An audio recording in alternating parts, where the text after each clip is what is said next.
मुंबई लुटली कोणी? मुंबईला वेटोळं करून मारून घोटाळे कोणी केले? आणि म्हणून मुंबईमध्ये आम्ही काम केलेलं आहे. मी मुख्यमंत्री झाल्यानंतर मुंबईचे रस्ते असतील, मुंबईतले सिव्हिल ट्रीटमेंट प्लांट असतील, मुंबईतली मेट्रो असेल, मुंबईचे कारशेड असतील, कोस्टल रोड असेल, अटल सेतू असेल, हे सगळे प्रकल्प आम्ही मार्गी लावतोय.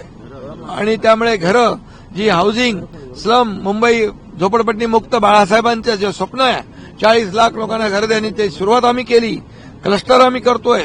या ठिकाणी मोठ्या प्रमाणावर पुनर्विकास रखडलेला होता.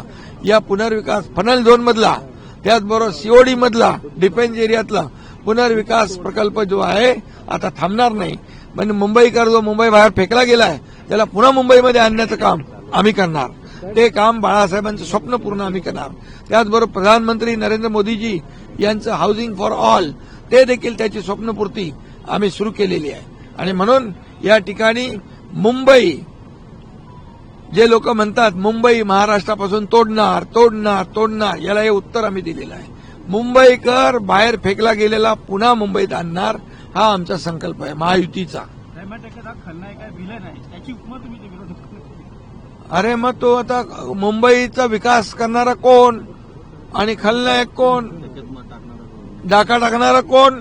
दरोडा टाकणारा कोण? मुंबईमध्ये कोस्टल याच्यामध्ये, कोविडमध्ये, खिचडीमध्ये,